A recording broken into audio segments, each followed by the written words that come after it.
Alors, deuxième temps important, on va accueillir le docteur Joël Hureau, est agrégé de l'université, sur le thème mémoire, image, histoire, des notions voisines à tempérer. Peut-être que le professeur Ripoll peut présenter le docteur. Merci. Pendant que Joël Hureau se prépare, juste dire que, donc on l'a dit, Joël Hureau est historienne, et c'est une des premières et une des rares à avoir essayé de croiser deux choses qui sont l'histoire et la mémoire. Et dans un très très beau livre qui a eu énormément de succès, qui a été réédité depuis, qui s'appelle tout simplement La mémoire des pieds noirs. Et Joël Hureau est à la fois un chercheur, une chercheuse, un chercheureux,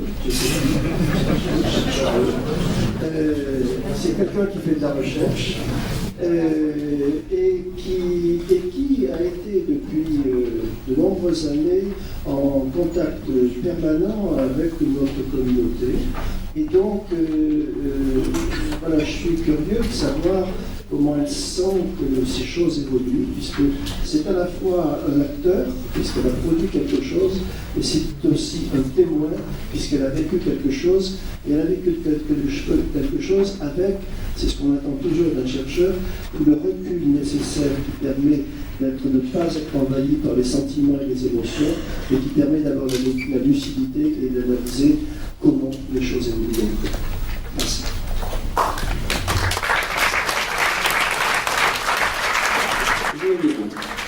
Merci. Est-ce que si je parle sans micro, vous allez m'entendre? Non.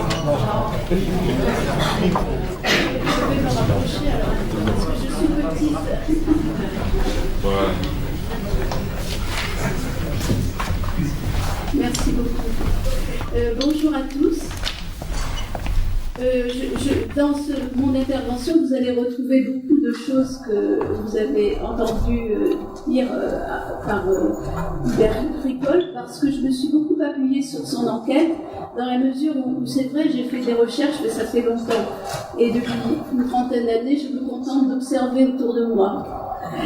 Donc, c'est une réflexion qui est fondée sur cette enquête. Et aussi, j'ai consulté une thèse très intéressante sur l'enseignement de la colonisation, de la décolonisation à travers les programmes de l'histoire et les manuels scolaires. C'est une thèse de sociologie. Et c'est en me fondant là-dessus que j'ai intitulé mon intervention « Mémoire, histoire, image, histoire des notions voisines à tempérer ». La mémoire dont je vais vous parler, c'est la mémoire qu'on appelle mémoire collective. Mémoire collective, c'est une notion de sociologie qui a été créée au début du XIXe siècle et qui, de la sociologie, est passée progressivement à l'histoire, qui s'en est emparée pour étudier des histoires collectives de différents groupes. Alors, je dis quelques mots de cette notion de mémoire collective. Le grand sociologue qui a créé cette notion a observé le phénomène de cette mémoire collective et a montré que, en fait, pour vivre leur présent, les différents groupes avaient besoin de s'appuyer sur leur passé. Ils s'ancraient dans leur passé, mais que ce passé leur permettait aussi de se projeter sur l'avenir.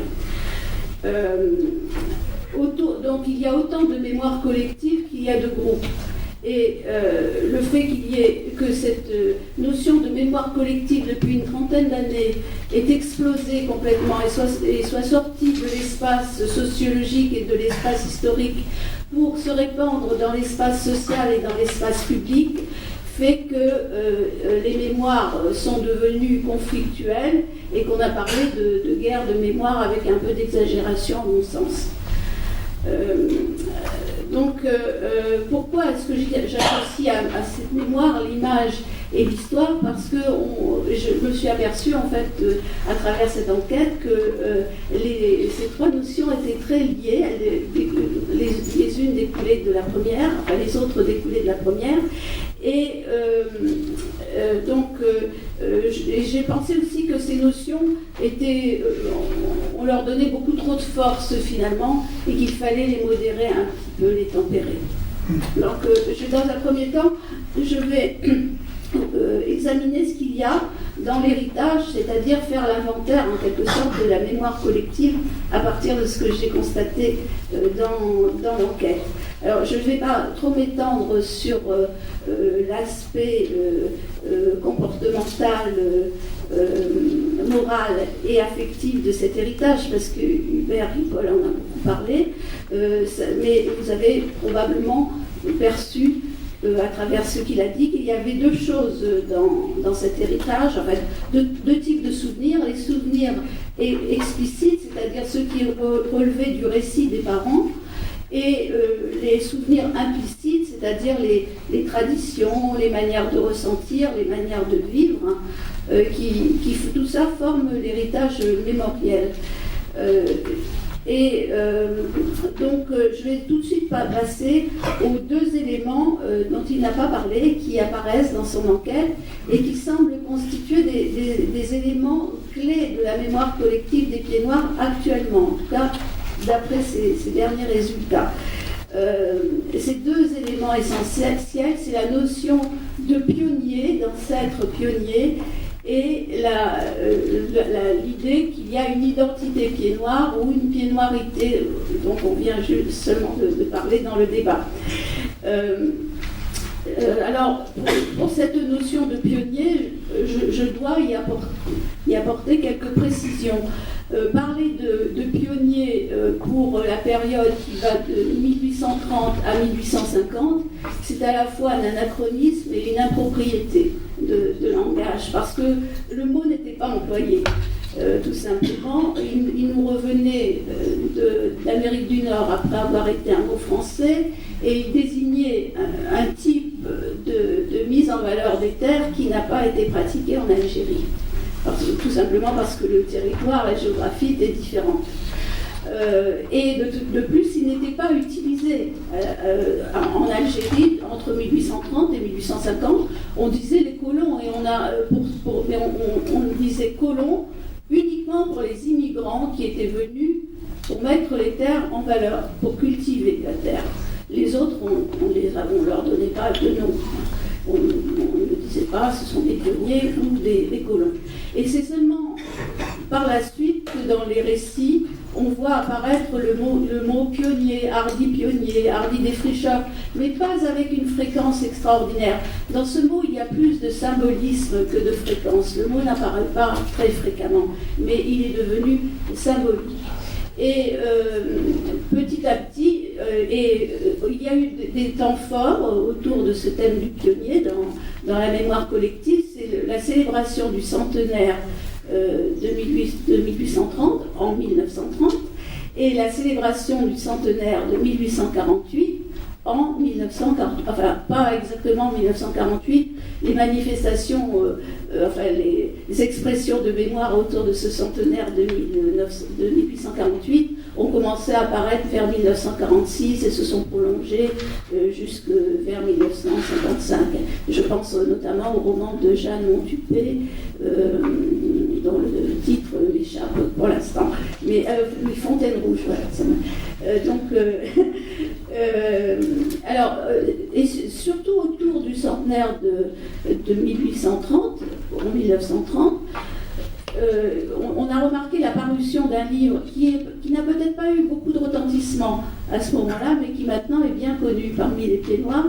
C'est le Calvaire des colons de 1848, dans lequel l'auteur, qui était un journaliste, publie les souvenirs d'un homme appelé le Grand Eugène François. On peut trouver sa trace dans les listes du convoi dont il faisait partie avec ses parents, et qui était arrivé très jeune à Mondovì, qui était un village qui se créait. Il avait 11 ans.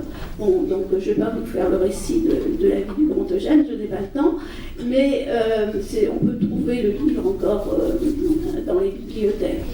À la Bibliothèque nationale en tout cas. Cette figure du Grand Eugène, en fait, elle incarne assez bien, et de sa famille, incarne assez bien ce thème du pionnier. Mais là, on n'entend pas le pionnier qui défriche des terres inconnues tout seul. C'est le pionnier qui arrive avec d'autres familles et qui défriche des terres qu'on lui a attribuées. C'est pas tout à fait la même chose. Hein. Et c'est pas la même notion, disons. Et on l'appelle pionnier par référence à ses conditions de vie très difficiles, à tous les dangers qu'il a et à affronter, à tous les inconvénients auxquels il peut se heurter. Alors la deuxième notion, excusez-moi, je n'ai pas fini avec les pionniers. Les pionniers, donc, le thème revient après 1954 pour se défendre contre les accusations de spoliation. Et surtout, il a sa plus forte résurgence finalement, et son moment de vie le plus intense, c'est après l'exode et l'exil, et pendant l'exil, parce qu'on évoque et on invoque souvent ses ancêtres pionniers. Voilà, je vais m'arrêter là parce que je n'ai pas le temps de rentrer dans les détails. L'autre élément important, c'est le sentiment de pied-noirité. Bon, c'est beaucoup plus récent, la pied-noirité, puisque pendant les premières années de la présence française en Algérie, bien sûr, ce terme n'existait pas, et on avait plutôt tendance à se dire africain quand on était en Algérie depuis 1 mois, 2 mois, 6 mois. C'était très vite fait.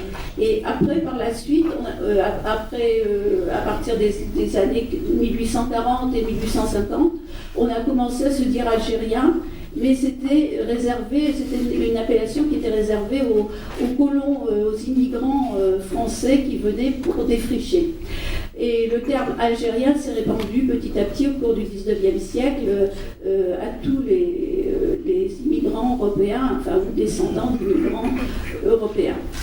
Ce terme de pied noir, en fait, il a émergé avec la guerre d'Algérie. Et au début, il a choqué, il a irrité, mais très vite, il a été adopté et même revendiqué. Et c'est devenu une sorte de territoire de substitution, en fait, le mot pied noir. Donc, c'est une appellation qui est très récente.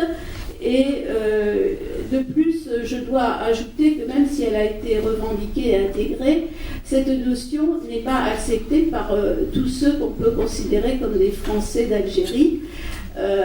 Certains tiennent encore à se dire Français d'Algérie. Voilà. Et de plus, ça n'englobe pas que des gens qui étaient français, cette appellation de pied noir, puisqu'on dit des Espagnols, des pieds noirs espagnols. Ça n'englobe pas que des Européens, que des chrétiens et des Européens, puisqu'on dit juifs pieds noirs également. Et certains juifs disent je suis juif pied noir. Bon, je vais passer maintenant à l'image. L'image dont je vais parler, c'est celle qui apparaît à travers l'enquête qui a été le sujet de l'intervention précédente. L'image de ces enfants qui ont été interrogés paraît double, elle est dédoublée. En fait, il y a un côté positif et un côté négatif dans cette image. Moi, j'ai commencé par le côté négatif. Le côté négatif, c'est celui, en fait, qui est renvoyé par la société, par l'espace dans lequel ont vécu ces enfants, puisqu'ils parlent d'une histoire, l'un d'eux parle d'une histoire officielle, d'une histoire erronée, mais il dit que finalement les doutes que l'on a à transmettre sa culture dans l'espace public et dans l'espace social viennent du fait que l'histoire des parents n'est pas connue, ça on l'a déjà dit, et parce que cette histoire, on ne peut pas la faire connaître, elle est déformée par l'histoire officielle. Et il dit aussi que l'image des pieds noirs est négative, qu'on les accuse d'inutile nostalgie, de passéisme et de négativisme aussi, qui ne s'intéresse qu'aux questions déchirantes et pas au reste. Voilà, donc ils ont cette image, apparemment, cette image qui leur est renvoyée les blesse, mais en même temps ils l'assument. On a le sentiment qu'ils l'ont intégré dans leur image. Et et ça contraste avec la façon positive dont ils se voient. Des gens qui ont réussi professionnellement, qui sont entreprenants, et qui sont contents de leur héritage mémorial finalement, qui apprécient d'avoir cet héritage. Et tout cela, c'est très positif. Et ça rentre en contradiction avec donc l'image qui leur est renvoyée. Alors, est-ce qu'ils ont raison de voir cette image, enfin de considérer que l'image qui leur est renvoyée par la société est une image négative? Alors, je vais dire oui et non, parce qu'on peut trouver deux choses dans l'image qui est renvoyée par la société. Je vais vous parler du conflit des mémoires, de toutes les mémoires collectives. Bon. Et la façon dont les pieds noirs manifestent leur mémoire collective, vue de l'extérieur, eh bien, ce sont des commémorations, ce sont des réactions aux événements politiques, aux événements d'actualité, et aussi, quelquefois, le fait qu'ils prennent la défense de la colonisation, qu'ils n'ont pas à assumer, puisque ce ne sont pas eux qui en ont pris l'initiative, et qu'ils n'en ont pas toujours été les agents. Certains en ont été les agents malgré eux, sans le savoir, mais d'autres pas du tout. Donc, tout cela offre une cible à leurs détracteurs, qui sont la plupart du temps des polémistes, et qui sont, à mon sens, peu nombreux. Je n'ai pas fait la statistique, je n'en vois pas beaucoup, mais ils sont actifs et ils se font remarquer. Et alors que reprochent-ils, quels sont les travers qu'ils trouvent aux pieds noirs? Eh bien, ils trouvent, d'abord, ils leur reprochent les événements les plus sanglants de la colonisation, les plus dramatiques, et ils leur reprochent en même temps, bien sûr, de se tourner vers le passé, ce qu'ils appellent des manifestations nostalgiques. Ils leur reprochent leurs manifestations nostalgiques. Et dernièrement, aux dernières nouvelles, ils leur reprochent d'avoir inventé les pieds noirs et de s'être inventé des ancêtres pionniers, ce qui est très destructeur pour l'image des enfants dont je viens de parler.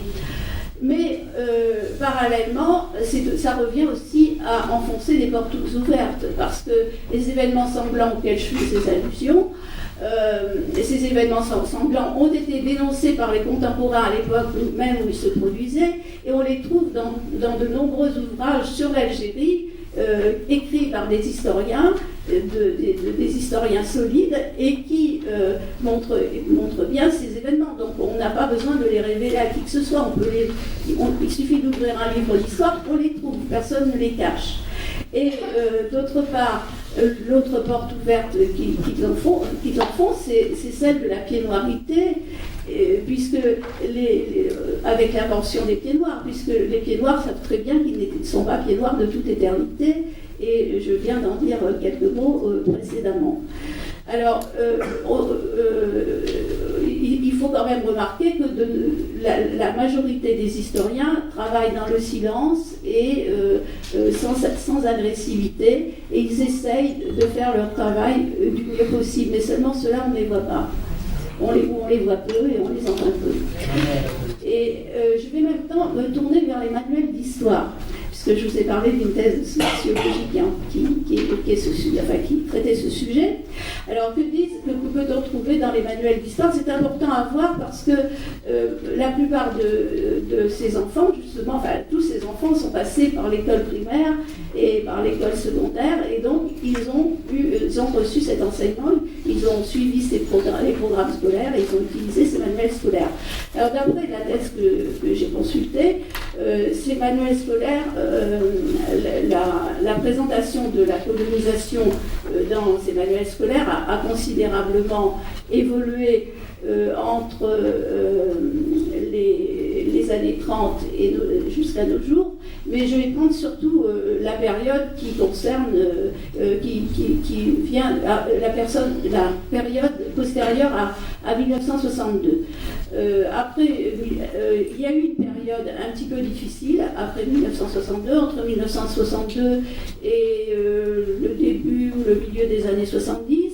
Et puis, des années pendant les années 80, après avoir une image négative, les Pieds Noirs ont trouvé dans ces manuels une image plus positive, en tout cas moins agressive, puisqu'on a dit bon, ce n'étaient pas tous des colons, ce n'étaient pas tous des gens riches, et grosso modo, c'est ça la version, et ce sont plutôt des victimes. L'autre phase, c'est celle qui se déroule depuis 1990, où on a tendance à rapprocher les Pieds Noirs du refus d'évoluer et du refus d'une collusion avec l'OAS. C'est comme ça qu'est résumé le Pied Noir. L'auteur de cette thèse explique cela ainsi, et c'est tout à fait crédible. Pour avoir enseigné l'histoire dans le secondaire, je peux en parler. C'est tout à fait crédible. Elle met en relation la longueur des leçons d'histoire sur le sujet de la guerre d'Algérie. Il faut vous dire que la guerre d'Algérie, dans l'ensemble des études scolaires, c'est rien du tout, c'est un petit point. Mais la longueur des leçons a varié. Et dans les années 80, c'était beaucoup plus étoffé si on peut le dire étoffé, c'est un mot vraiment excessif. Elles étaient plus longues que maintenant. Maintenant, elles sont vraiment réduites au minimum. Et donc, il n'y a pas d'évolution à ce sujet. D'autre part, elle a remarqué que dans l'iconographie a fait une grande percée dans les manuels scolaires depuis les années 70 également, et dans l'iconographie, les Pieds Noirs ont la vedette de cette leçon, et en particulier ce sont les photos de l'Exode qui sont montrées, donc elle y voit un regard plutôt compassionnel. Alors, comment est-ce qu'elle explique ça ? Elle dit que c'est difficile de traiter cette question parce que c'est une question chaude qui est difficile à aborder dans une société critique et que plus ou moins flotte toujours sur l'histoire de la colonisation française en Algérie, le fantôme de la guerre d'Algérie.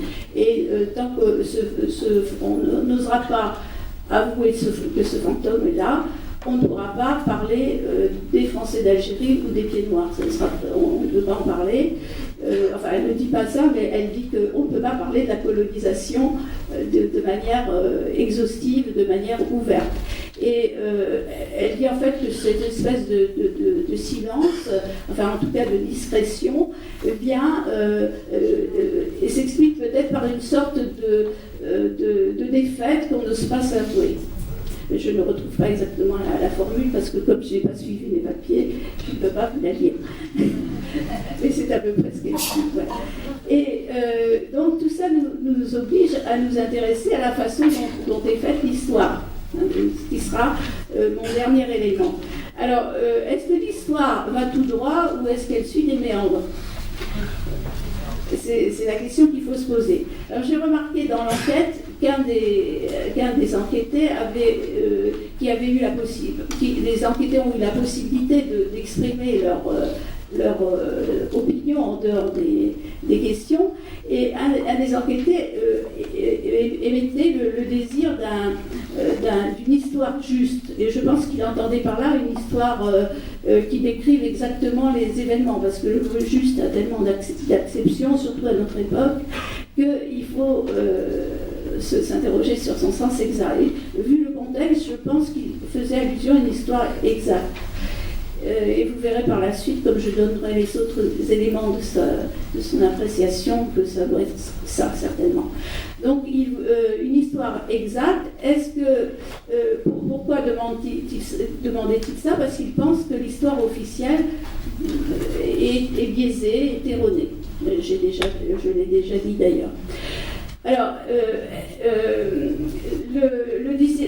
ce désir, cette histoire juste est-elle possible ? je dois vous dire qu'il y a depuis longtemps un conflit entre histoire et mémoire, et peut-être que vous le savez parce que vous l'avez déjà rencontré, ce conflit. Il a été étudié par les historiens eux-mêmes et par des philosophes. Ce conflit vient du fait que l'histoire et la mémoire ne s'intéressent pas du tout aux mêmes choses. Et alors les chercheurs ont tendance à dire que l'histoire, en fait, la mémoire fait appel à l'affectivité, et l'histoire ne fait pas du tout appel à l'affectivité, mais c'est une sorte de science, et donc elle ne peut pas s'entendre avec la mémoire. Mais malgré ce constat des historiens et des chercheurs, tous les historiens ne considèrent pas que l'histoire va tout droit et qu'elle est toujours au-dessus de la mêlée. Parce que l'histoire a beaucoup évolué. Je ne vais pas remonter jusqu'aux origines de l'histoire parce que ça nous entraînerait très loin, très derrière nous. Et je vais seulement commencer au moment où l'histoire a été promue au rôle de science. C'était au début du XIXe siècle. Et elle a été, pendant les deux tiers du XIXe siècle, romantique, cette histoire, avec, vous connaissez certainement Jules Michelet, qui est le type des historiens romantiques. Et puis, elle est devenue positiviste dans le dernier tiers du XIXe siècle et jusqu'au début du XXe siècle. Et puis, après, au positiviste, c'est-à-dire qu'elle rejetait justement tout ce qu'il pouvait y avoir d'affectif dans le romantisme, et qu'elle s'attachait à dire les choses comme il fallait les dire, sans ajouter d'affectivité, justement. Et après, dans les premières décennies du XXe siècle, mais ce n'est pas spécifiquement français, l'histoire s'est modifiée, elle est devenue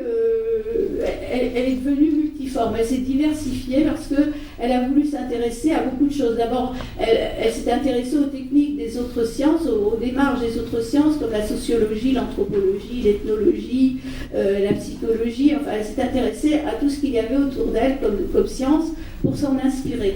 Et puis elle a eu l'idée de s'attaquer à des sujets qui n'avaient jamais été traités, à des archives qui n'étaient jamais utilisées. Et petit à petit, on a diversifié les archives, on a utilisé des archives orales, on a utilisé des listes de prix, on a utilisé des recensements, enfin des choses qu'on n'utilisait pas ou très peu avant. Et on s'est intéressé à la micro-histoire, c'est-à-dire à l'histoire des individus pour arriver à une histoire plus générale. Enfin, je ne vais pas entrer dans toutes les techniques. Et on a eu aussi de nouveaux sujets d'histoire, et ça a explosé à la fin du XXe siècle, ces nouveaux sujets, puisqu'on a étudié la mémoire collective. Enfin, ça faisait déjà un petit moment qu'on s'y intéressait à la mémoire collective à cause de la sociologie. Mais là, on l'a étudié vraiment en tant que sujet d'histoire. À partir des années 70 ou de la fin des années 60, les historiens ont commencé à s'intéresser à cette histoire de la mémoire collective qu'on appelle, dans le cadre de l'étude des mentalités, qu'on appelle plutôt maintenant l'histoire des représentations. Et alors, ça s'est diversifié, l'histoire des femmes, l'histoire des mineurs, l'histoire des entreprises, enfin, je n'en finirai pas. Ce qui fait que, finalement, il devient difficile d'étudier l'histoire en se dégageant du vécu et de ses émotions. Ça devient très très difficile parce que quand on aborde des sujets aussi spécifiques, il y a forcément l'influence de la spécificité qui s'exerce. Et ce qui fait que l'histoire peut devenir conflictuelle aussi comme la mémoire. Les historiens sont passés d'une histoire où ils se posaient des questions, une histoire problème, à une histoire à problème, une histoire qui pose des problèmes aux gens qui ont besoin de la lire ou qui ont besoin de l'utiliser. Est-ce que si on se réfère aux faits tout simples, on peut arriver à expliquer l'histoire des pieds noirs? Eh bien, c'est très difficile, je vais abréger parce que je n'ai plus de temps.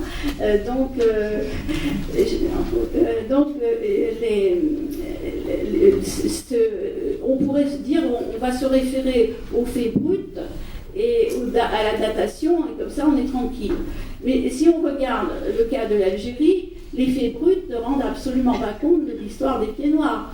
De 1830 à 1840, à 1839, on va dire, c'est une histoire politique française et une histoire monarchique.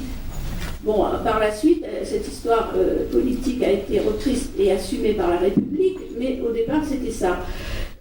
Tandis que sur le terrain en Algérie, dès 1830, c'était une affaire militaire. Et cette affaire militaire n'intéressait absolument pas les gouvernements qui étaient de l'autre côté de la Méditerranée. Et après 1839, c'est devenu une histoire commune, politique et militaire, parce que les gouvernements ont été contraints de conquérir et de pacifier. Ce qui était à peu près acquis en 1850, mais il y a eu des insurrections par la suite sur lesquelles je vais passer. Donc c'est ça l'histoire de l'Algérie, c'est pas l'histoire des Pieds Noirs, c'est l'histoire de l'installation de la France en Algérie. Alors bien sûr, après, en dehors de cette histoire politique et militaire, il y a eu une histoire de mise en valeur. Il y a eu une histoire, et ça le témoin dont je parlais tout à l'heure, celui qui voulait une histoire juste, le faisait remarquer, il n'y a pas que des torts, disait-il, mais il ajoutait, il y a eu donc la mise en valeur, il y a eu les actions sociales, la médecine, l'école, enfin tout ce à quoi vous pouvez penser, mais aussi l'administration, la départementalisation, l'état civil, la propriété individuelle qui n'existait pas avant en Algérie, donc il y avait toutes sortes de choses comme ça qui ont été créées. Mais une chose qui a persisté tout le temps, et ça apparaît dans le témoignage sur l'histoire juste, c'est que ce n'était pas indolore pour la population autochtone et que le désir d'émancipation des Algériens était légitime. Et pourquoi qu'est-ce qui peut justifier ça dans sa phrase? C'est que jusqu'en 1958, l'inégalité politique a persisté entre la population autochtone musulmane et le reste de la population, c'est-à-dire la population européenne, française, qui était française dès l'origine, et puis l'autre, celle qui avait été, qui était devenue française par naturalisation automatique après 1889, et la nationalisation automatique des Juifs en bloc en 1870. Pour simplifier, bon, les représentants, la population française qui en 1947, au moment du statut adopté en 1947, la population autochtone autochtone musulmane avait autant de représentants à l'Assemblée algérienne que le reste de la population. Or, numériquement, le déséquilibre était dans l'inverse, c'est-à-dire à l'inverse, c'est-à-dire que la population qui était minoritaire politiquement était majoritaire de manière écrasante, puisqu'elle dépassait en 1947 7 millions d'habitants, alors que de l'autre côté, c'était un peu plus de 900 000 habitants. Donc, c'était... d'ailleurs, les chiffres que je vous donne ne sont pas, je ne les ai plus exactement dans la tête, mais enfin, il y avait une disproportion de ce type-là. Il y avait 60 représentants d'un côté, 60 représentants de l'autre, c'était impossible. Et donc, l'histoire des Pieds Noirs n'est pas faite là-dedans, parce que les Pieds Noirs étaient là, bien sûr, ils ont subi ce système, ils y ont adhéré, et souvent ils le défendent, je le disais tout à l'heure, mais ils ne l'ont pas créé, et ce n'est pas leur histoire. Pour raconter leur histoire, ça a déjà été entamé par les descendants des immigrants. Plusieurs descendants d'immigrants espagnols, maltais ou italiens ont fait l'histoire, sont devenus historiens, ont fait l'histoire de leurs ancêtres. D'autres ont fait l'histoire aussi de leurs ancêtres, ceux qui venaient de France. Donc, mais ça demande à être complété. Bon, il y a le CDHA qui fait beaucoup de choses dans ce sens-là, et ça demande à être complété. Et peut-être que le chemin pour les enfants dont nous avons parlé, c'est ça, c'est de continuer cette histoire. Et tous les éléments existent, il y a de la documentation, il suffit de la mettre en œuvre. Le plus difficile, c'est de faire passer ça dans l'espace public et les enfants eux-mêmes le reconnaissent. Mais il faut quand même considérer que ces enfants ont vécu, ont dû jongler avec deux visions de l'histoire de leurs parents, qu'ils sont partie prenante de la société actuelle. Ils ne sont pas seulement des enfants de pieds noirs, ils sont aussi des enfants de la société, du reste de la société française. Et donc, ils ont, dans leur mémoire, il y a ça aussi, il y a les deux. Joël Hureau, applaudissements.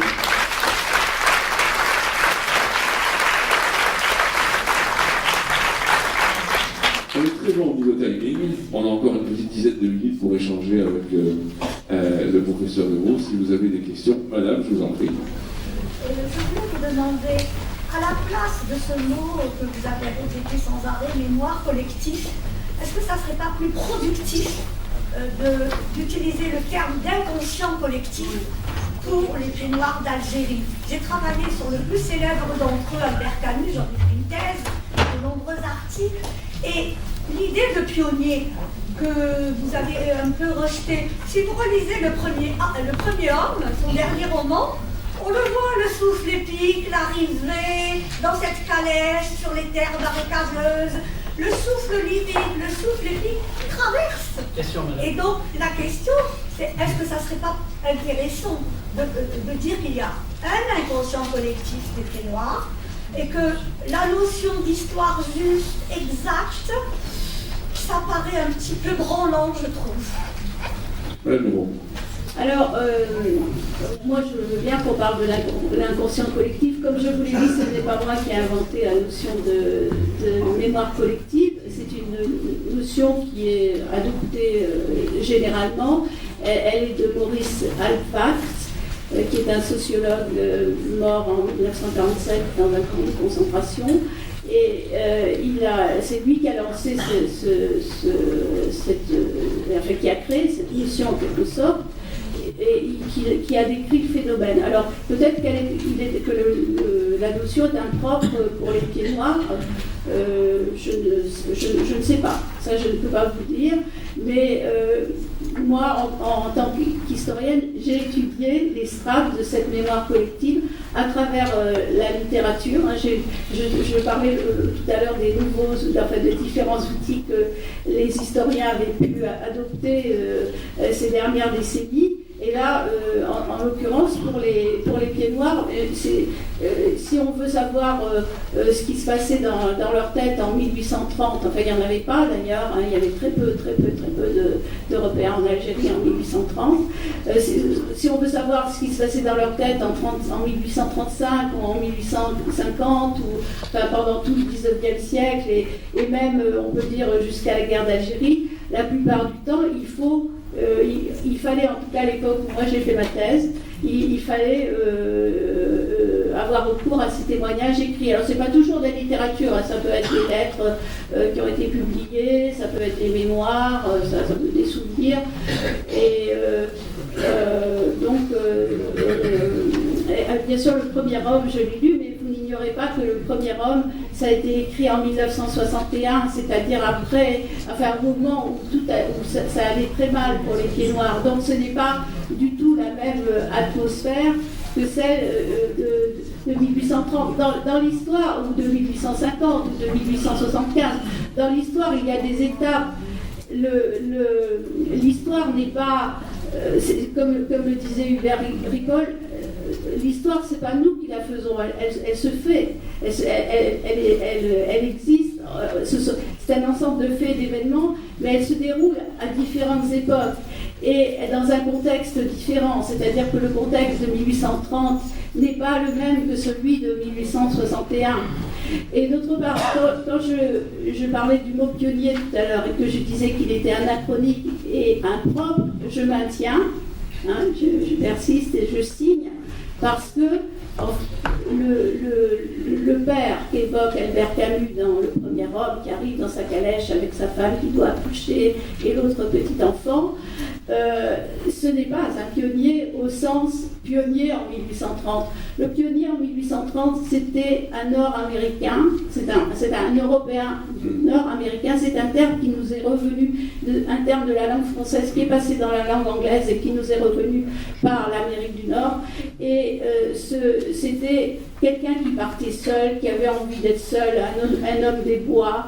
Et ça n'a rien à voir avec ce qui s'est fait en Algérie, parce qu'en Algérie, contrairement à ce qui a été écrit, et je vais sûrement me faire incendier, mais l'Algérie n'était pas un culte, elle était cultivée et exploitée de manière différente. Elle était exploitée de manière différente, qui ne correspondaient pas aux méthodes françaises de l'époque, le contexte était différent. Le contexte algérien était fondamentalement différent du contexte français. C'était une erreur de le voir. C'est une erreur de le voir à travers des yeux de Français d'époque. Mais dans la mémoire, dans ce qui est exprimé en 1830 par des Français qui arrivent en Algérie, eh bien, ce décalage existe. C'est-à-dire qu'ils ont vu ça avec des yeux de Français. Et ils pensaient, d'ailleurs, ils sont partis, ceux qui ont fait la prise d'Alger sont partis à la prise d'Alger avec des manuels qui avaient été créés à partir de d'après l'expédition d'Égypte, c'est-à-dire qu'ils s'imaginaient que derrière Alger, il y avait du sable. Et les interprètes qui sont partis avec l'armée d'Algérie parlaient l'arabe du Proche-Orient. Ils parlaient l'arabe que l'on peut parler sur les bords de l'Euphrate ou au Liban. Ils ne parlaient pas. Et bon, ils sont arrivés quand même à se faire comprendre, parce que il y a quand même une base qui est la même. Il y a des petites variantes de vocabulaire, même du Maroc à la Tunisie et de l'est de l'Algérie à l'ouest de l'Algérie, le vocabulaire change. Donc c'est pour vous dire l'impréparation et le contexte différent. C'est pas du tout le même contexte. On ne peut pas faire de l'histoire en jugeant. Quand on fait de l'histoire, il faut regarder comment on vivait à l'époque, comment on pensait à l'époque. C'est comme ça qu'on veut faire l'histoire. On ne peut pas faire de l'histoire en accusant les ancêtres d'avoir fait ci ou d'avoir fait ça, ou au contraire en les justifiant. On n'a ni à les justifier, ni à les accuser. On a simplement à montrer. Moi, j'ai fait de l'histoire contemporaine. J'ai été formée par un professeur qui m'a dit, mais c'est pas lui qui avait inventé la formule, il ne prétendait pas l'avoir inventée, qu'il fallait comprendre et expliquer pour faire de l'histoire. L'historien cherche d'abord à comprendre ce qui s'est produit, et après il essaie d'expliquer de la manière la plus claire à ceux qui vont le lire. Merci beaucoup, on applaudit pour cette belle démonstration de la déontologie. Non, mais juste pour répondre à madame, votre question sur l'inconscient collectif et la mémoire se constitue, se nourrit de faits objectifs et de faits subjectifs, d'outils objectifs et subjectifs. Dans le subjectif, il y a l'inconscient. On peut effectivement parler d'un inconscient collectif, mais la mémoire ne peut pas se résumer à l'inconscient. Ça, c'est clair. Et vous avez cité Maurice Halbwachs, qui a produit des matériaux absolument importants sur ce qu'est les fonctionnements de la mémoire et les cadres sociaux de la mémoire. Et bien, dans les cadres sociaux de la mémoire, entre aussi cet inconscient. Donc, on ne peut pas assimiler les deux. Là, on est sur des concepts psychologiques, et l'autre sur des concepts sociologiques, et c'est un mix des deux. Je vais ajouter quelque chose pour terminer, parce que c'est quelque chose que j'avais à cœur de dire, c'est que pour ce qui concerne la mémoire ou l'inconscient collectif, que l'on voudra des mémoires, il y a un obstacle qui se présente, c'est qu'il n'y a plus de territoire, et ça, l'un des enquêtés l'a dit, et qu'il n'y a plus de cadres sociaux. Et ce sont des choses importantes pour la mémoire collective.